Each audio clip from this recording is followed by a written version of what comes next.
मध्य प्रदेश के मंडला में bulldozer action और उस पर उठे विवाद से मंडला में पुलिस और प्रशासन ने 11 लोगों के घरों को बुलडोजर से गिरा दिया। इन लोगों के घरों से गोवंश के टुकड़े मिले थे। हालांकि प्रशासन की दलील है कि बुलडोजर वाली कार्रवाई अवैध निर्माण तोड़ने के लिए की गई है और उसका गोवंश से कोई लेना देना नहीं है। लेकिन गोवंश मिलने की ठीक बाद हुई ये कार्रवाई मंडला पुलिस और प्रशासन के रवैये पर सवाल उठा रही है। AIMIM के चीफ अजदुद्दीन ओवैसी ने बुलडोजर एक्शन पर सवाल उठाए। ओवैसी ने आरोप लगाया कि जो काम पहले भीड़ करती थी वो अब सरकार कर रही है। हमेशा मुसलमान के ही घर तोड़े जाते हैं, ये नाइंसाफी का सिलसिला थमता क्यों नहीं।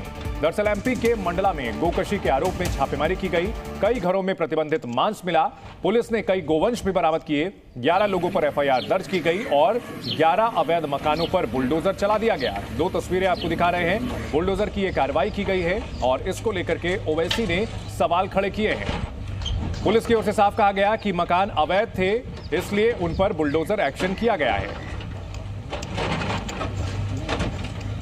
तो मंडला में क्या हुआ है यह भी हम आपको विस्तार से बताएंगे। अब ग्राफिक्स के जरिए आपको दिखाते हैं कि आखिर मंडला में क्या हुआ, आखिर क्यों 11 घरों पर बुलडोजर चलाया गया है। शुक्रवार को पुलिस ने यहां पर दबिश दी थी।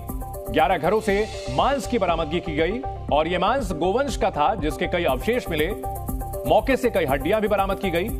150 गायों को बरामद किया गया। इस पूरे मामले को लेकर 11 लोगों पर FIR दर्ज की गई है और 11 घरों पर बुलडोजर चलाया गया। एक शख्स को गिरफ्तार भी किया गया है। पुलिस की इस कार्रवाई के बाद अब सवाल खड़े किए जा रहे हैं। मध्य प्रदेश में जहां गोवंश की हत्या करना, गोवंश को मारना प्रतिबंधित है, कानून के खिलाफ है, गैर कानूनी है, इस पूरे मामले को लेकर के ओवैसी सवाल खड़े कर रहे हैं कि सिर्फ मुसलमानों के घरों पर यह कार्रवाई होती है। साथ ही साथ कहा गया कि पहले मॉब लिंचिंग भीड़ करती थी, लेकिन अब सरकार इस तरह की कार्रवाई कर रही है। तो मध्य प्रदेश का मंडला इस वक्त सुर्खियों में है। क्या हुआ है यह भी हम आपको बता रहे हैं, क्यों हुआ है यह भी बता रहे हैं और किस तरह से विवाद उठा है यह भी हम आपको बता रहे हैं। तो बुलडोजर एक्शन की कार्रवाई की शुरुआत भारत की अगर बात की जाए तो यहां उत्तर प्रदेश से शुरू हुई और इसको लेकर के योगी आदित्यनाथ काफी इन सुर्खियों में रहे हैं। लेकिन अब मध्य प्रदेश में भी बुलडोजर एक्शन की कार्रवाई की जाती है और ऐसे लोग जो कानून तोड़ते हैं उनके घरों पर बुलडोजर एक्शन लिया जाता है। हालांकि ओवैसी ने इसे गलत बताया है। जी मीडिया संवाददाता आकाश हमारे साथ लाइव जुड़ चुके हैं। आकाश, सबसे पहले हमारे दर्शकों को यह बताएं कि ये जो कार्रवाई की गई है, पुलिस की ओर से यह कहा जा रहा है कि भाई अवैध मकान थे इसलिए तोड़े गए हैं।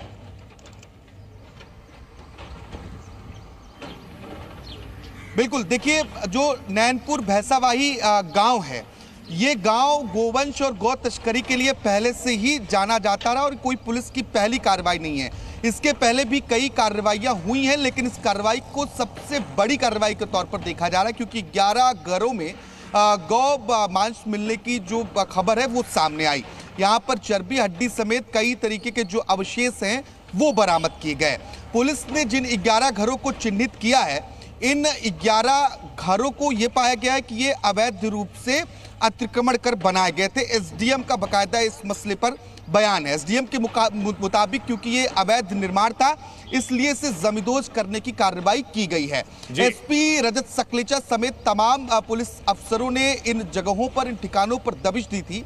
कुल 8 चौकियों के जो थाना पुलिस बल था, इनने मिलकर एक साथ कार्रवाई की और इसके बाद दावा किया गया कि गौ मांस, इसके अलावा जो अवशेष हैं वो घरों से बरामद किए गए हैं, जिसके चलते कुल 11 आरोपियों पर FIR दर्ज की गई है। एक को गिरफ्तार किया गया, जबकि कई आरोपी जो हैं, जो अन्य हैं, वो अंधेरे का फायदा उठाकर मौके से फरार हुए। ठीक है आकाश, आप हमारे साथ बने रहे, आपसे हम और भी जानकारी लेंगे। मध्य प्रदेश के मंडला जिले के एक गांव में 11 मकानों पर बुलडोजर चलाने का मामला गर्मा गया है। AIMIM के अध्यक्ष असदुद्दीन ओवैसी ने राज्य सरकार की इस कार्रवाई पर गंभीर सवाल उठाए हैं।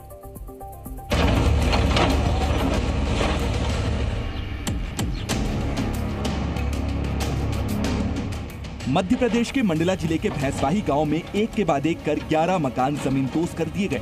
जिन 11 मकानों पर बुलडोजर एक्शन हुआ, उन सभी के मालिकों पर केस दर्ज किया गया। अब उनके पुराने अपराध भी खंगाले जा रहे हैं। 11 घर मिले जहां पर कि गोवंश के अवशेष प्राप्त हुए हैं। उन सभी को जब्त किया गया है और 11 ही गृहस्वामियों के विरुद्ध इसमें एफआईआर दर्ज की गई है। अभी वर्तमान में एक व्यक्ति गिरफ्त में आया है। लेकिन मंडला जिले में हुई इस कार्रवाई पर AIMIM अध्यक्ष असदुद्दीन ओवैसी ने सवाल उठाए हैं। ओवैसी ने सोशल मीडिया प्लेटफॉर्म एक्स पर लिखा है कि जो काम पहले भीड़ करती थी वो काम अब सरकार कर रही है। मध्य प्रदेश सरकार ने कुछ मुसलमानों पर इल्जाम लगाया कि उनके फ्रिज में बीफ था और 11 घरों पर बुलडोजर चला दिया। नाइंसाफी का सिलसिला थमता नहीं। अब आप इसे महज इत्तेफाक कहें या कुछ और, जिन 11 मकानों में कथित रूप से बीफ मिले वो सभी सरकारी जमीन को अतिक्रमण कर बनाए गए थे। बकरीद से ठीक पहले मध्य प्रदेश में हुई इस कार्रवाई को देख आपके जहन में भी कुछ सवाल उठ सकते हैं। मसलन ये कि घर में गोवंश ही था, ये पुलिस ने कैसे जाना? क्या फ्रिज में रखे मांस की जांच की गई थी? क्या सिर्फ परिस्थिति के आधार पर फैसला ले लिया गया? ओवैसी ने मंडला में प्रशासन के एक्शन की तुलना 2015 में हुए दादरी कांड से की। दादरी में अखलाक नाम के बुजुर्ग की भीड़ ने हत्या कर दी थी, लेकिन अब मंडला के मामले ने इसे एक बार फिर जिंदा कर दिया है। Bureau report, C media. जी मीडिया संवाददाता आकाश हमारे साथ लगातार बने हुए हैं। आकाश, क्या ये जांच की गई थी कि जो घर में मांस मिला है वो गोवंश का ही था? और गोवंश को लेकर अगर बात की जाए तो मध्य प्रदेश का कानून क्या कहता है? देखिए, ये अभी भी सवाल है कि क्या जो मकान में मांस बरामद हुआ वो बीफ ही था या कुछ और, क्योंकि अभी तक पुलिस ने इस बात को स्पष्ट नहीं किया है कि इसकी जांच की गई या नहीं की गई। हालांकि मध्य प्रदेश सरकार की ओर से इस मसले पर सख्त निर्देश हैं कि गौ तस्करी और गौ हत्या के साथ ही गौमांस की जो बिक्री है इस पर रोक लगाई जाए और इस पर सख्ती से कार्रवाई की जाए। और यही वजह है कि अलग अलग जगहों पर जो कार्रवाई है वो देखने को मिल रही है। इसी सिलसिले में मध्य प्रदेश के मंडला में भी ये कार्रवाई हुई, लेकिन ये कार्रवाई बड़े पैमाने पर हुई, इसलिए इस पर सियासत भी हो रही है। बिल्कुल, इस मामले पर सियासत भी तेज हो गई है और इस मामले को लेकर के आने वाले दिनों में और भी इस पर हंगामा हो सकता है। लेकिन इससे लेकर के हम आपको जो बुलडोजर कार्रवाई हुई है वो भी बता दें। गाय तस्करों का अड्डा बना हुआ है भैंसवाही का इलाका, और गुप्त सूचना को लेकर के यहां पर पूरी ये दबिश दी गई थी। इस इलाके में पहले भी गोकशी के आरोप लगातार लगते रहे थे। बड़े पैमाने पर गोवध की खबर थी। 150 से ज्यादा गायें भी बरामद वहां की गई हैं। गोवंश के कई अवशेष भी घरों में मिले हैं। बहुत सारी हड्डियां मिली हैं और चमड़ी, खाल और तमाम चीजें बरामद की गई है। 150 जिंदा गायें भी बरामद की गई हैं, जो माना जा रहा था कि इन्हें भी वध करने के लिए, उनकी भी हत्या करने के लिए वहां पर रखा गया था। Zee News.